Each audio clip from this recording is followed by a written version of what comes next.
पाणी माँ अग्रतारा को प्रणाम जन मो आरंभ करने जाऊँगी आज गल्प। समस्त ज्ञानी गुणी सज्जन मानक मोर भक्तिपूत प्रणिपात। यही गल्पटी माध्यम मु आपणक निकटरे समसामयिक घटनावली को दर्शाइवाई चेष्टा करिछि।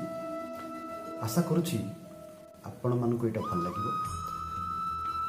जदि किछि भूल थाए त्रुटि थाए निज गुण क्षमा देवे बोली मोर आशा। गल्पटीर शीर्षक हूँ क्षताक्त कपट। मृदु मौसुमी वायु शीतर ताले ताले नर्तन करुथाए। मेघुआ आकाश को शीतर लहरी मनर चंचलता भरी दौଥାଏ। दूर दिग्बले को लक्ष्य कले जना पड़ुଥାଏ कांचनर बड़ एक गलाकार पात्र सते जेपरी निज रश्मि रे भसई देउଥାଏ एवं आणुଥାଏ एक आगंतुकर बार्ता। हठात क्षताक्त निष्पेषित अवहेलित अवस्था मेघुआ आकाशर बादल भितर खसी पड़े एक कपत। संज्ञाहीन भाव एपट सेपट होउଥାଏ। कंठ खोली किछि कहि पारु न थाए ता आघात विषय किंतु शरीर जंत्रणा जर्जरित होला परी मने होउଥାଏ। डेणा झाड़ी उड़ीबा को चेष्टा करुतले हैं सबु चेष्टा तार विफल हो जाउଥାଏ। ट्यूशन सारी फेरुथबा दुईटी नवकुमारीकर नजर पड़े से कपट परे। तांको मानसरे दया भाव जागृत हुए। प्रभु जगन्नाथ को से डाकी पकांती। क्षताक्त कपटटी को धरिबा को चेष्टा करती धरी नियंती मध्य। यापर तार चिकित्सा पाई हलदीर व्यवस्था करती। गुम मारी बसी थाई कपटटी। जेतेबेले ता पक्षटी को टाणी औषध लगाती झील मैंने से गुमुर गुमुर शब्द करी उड़ीबा को चेष्टा करे किंतु उड़ी पारे ना। रक्त अनवर्त बही चले अभागिनी कपटटा। मन कथा ताकू खलिकी कहि पारे ना। जंत्रणार चित्कार करि पारु न थाए कहि पारु न थाए छाड़ी दियो मते मु सही पारुनी मु। बोधहुए ता शरीर क्षतठारु मनरे गभीर क्षत सृष्टि होता है। नवकुमारीकर मनरे जिज्ञासा जागृत होइछि। उभय उभय को प्रश्न करिसंती कौन हेछि कपतर किए काहीकि ताको आघात करछि। बाक शक्ति नथाई मध्य कपतर निरीह आखि को लक्ष्य कले सबु जना पड़ जाउଥାଏ। केमिति से आरंभ करथिला तार सुंदर जीवन माँ कपत कोଳରେ एक माटीर डंगरे। निजे न खाई माँ कपतटी थंटरी आहार आनी कुनी शावकर उदर पोषण करुଥାଏ। ठीक आम ओडिशार दिन मजुरिया घरर शिशु परी। अभाव अनटन थाई मध्य शैशव अति आनंदमय। बाल्य चपलता मोहन बाणी कटाक्ष चाहाणी जन राइज परी राइजर कहानी मस्कू थिबा रोमांचक शैशव। इतिमध्य कपतटी खंडिका देवा शिखि जाए किंतु ए खुशी को सते जेमिति कहार नजर लगी जाए। कला मचमच धड़ा कटा थिबा एक विषाक्त साप पशि आसे से माँ कपतर टंगरे।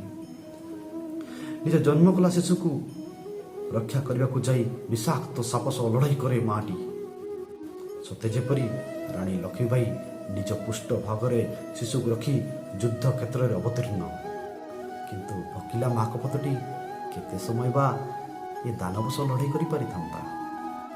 सर्पर बारंबार चटरे सारा शरीर ता विष घारी जाई थाए तथापि संघर्ष करी सापटी को टंगर तल पकेवा को समर्थ होई थाए।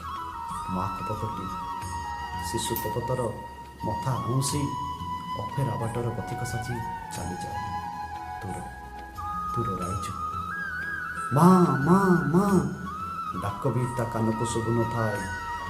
असहाय अनाथ शिशुर बुकु फटा चित्कार करी कंपी उठे मेदिनी। आकाशर शत बिजुली चमकी उठे। समुद्र जुआर भट्टा एका सह देखा दिए। नीला चलिया कान ए शब्द बुमेरांग परी फेरी आसे। ପଲକ ନଥିବା ନୟନରେ ସେବା ଏ ଦୃଶ୍ୟ ସାଉଁଟିବେ କେମିତି? ସତେ ଯେମିତି ଜଗତର ନାଥ ମୂକ ହୋଇ ବସିଛନ୍ତି। ଅନାଥ କପୋତଟି ଅନୁଭବ କରିସାରିଥାଏ ମା ଥିବାବେଳେ ତା ଜୀବନଟି ସ୍ୱର୍ଗତୁଲ୍ୟ, କିନ୍ତୁ ଆଜି ସେ ଏକ ଅସହାୟ। ଜୀବନକୁ ବୁଝୁ ବୁଝୁ 2-3 ଦିନ ବିତି ଯାଇଛି। କ୍ଷୁଧା ଯନ୍ତ୍ରଣା ତାକୁ ଜର୍ଜରିତ କରିସାରିଛି। ସ୍ଥିର କରିଛି ଖାଦ୍ୟ ଅନ୍ୱେଷଣ କରିବାକୁ ଯିବ, ଦୂରଦେଶକୁ ଯିବ, ବହୁ ଦୂରକୁ ଯିବ।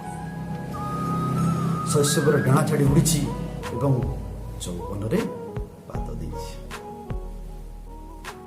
ଶୁଭ୍ର ବସ୍ତ୍ର ପରିଧାନ ଦେବୀଙ୍କ ପରି ଶୁଭ୍ର କାନ୍ତି ଝଲସି ଉଠୁଛି ତା ଧଳା ପରବେଷ୍ଟିତ ଅଙ୍ଗରୁ। ଦେବୀ ଉଗ୍ରତାରାଙ୍କ ରକ୍ତ ରାଗ ରଞ୍ଜିତ ଜବାଧାର ପରି ମନେ ହୁଏ ଥଣ୍ଟଟି ତାର। ମାର୍ଗଶିର ଗୁରୁବାରରେ କୁସୁମ କୋମଳ ପଦରେ ଲକ୍ଷ୍ମୀ ବିଜେ କଲା ପରି ଅନ୍ନ ଅଳସ ଚରଣରେ ଡେଇଁ ଡେଇଁ ଖୁଦକଣା ସଂଗ୍ରହ କରୁଥାଏ। ପକ୍ଷ ମେଲି ଆକାଶ ବୃକ୍ଷେ ଉଡ଼ିଲେ ମନେ ହୁଏ ବିଜୁଳି ଦେବୀ ଉଭା ହୋଇଛନ୍ତି।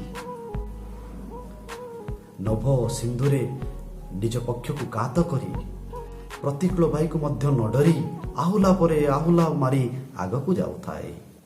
ତାର ଚାରୁଗ୍ରୀବାରେ ସୁନେଲି କିରଣ ପଡ଼ି ଗହମ ଗରିର କଣ୍ଠ ପ୍ରଦେଶ ପଡ଼ି ମନେ ହେଉଥାଏ। ହେଲେ ସେ କ'ଣ ଜାଣିଥିଲା? କେଉଁ ମାଂସ ଲୋଭୀ ନର ରାକ୍ଷସ ବର ବାଟୁଳିର ଲକ୍ଷ୍ୟରେ ସେ ଅଛି।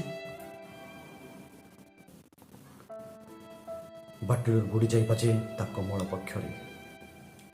ପକ୍ଷ ଚିରି ରକ୍ତର ସୁଅ ଛୁଟେ, କପତ ତଳେ ପଡ଼ିଯାଏ, ହେଲେ ସାହସ ହରାଇନି।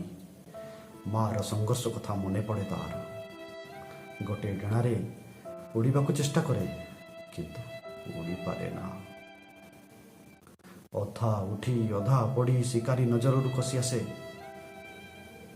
ବାଟଙ୍କ କଥା ତାର ଆଜି ଭାରି ମନେ ପଡ଼େ।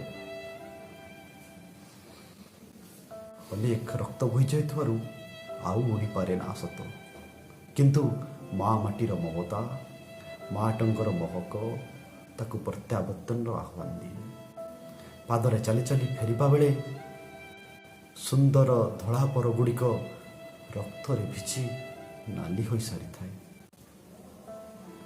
କପୋତଟି ବାରମ୍ବାର ପ୍ରଶ୍ନ କରୁଥାଏ, ମୋର ଭୁଲ କ'ଣ? କ'ଣ ଭୁଲ କରିଛି ମୁଁ?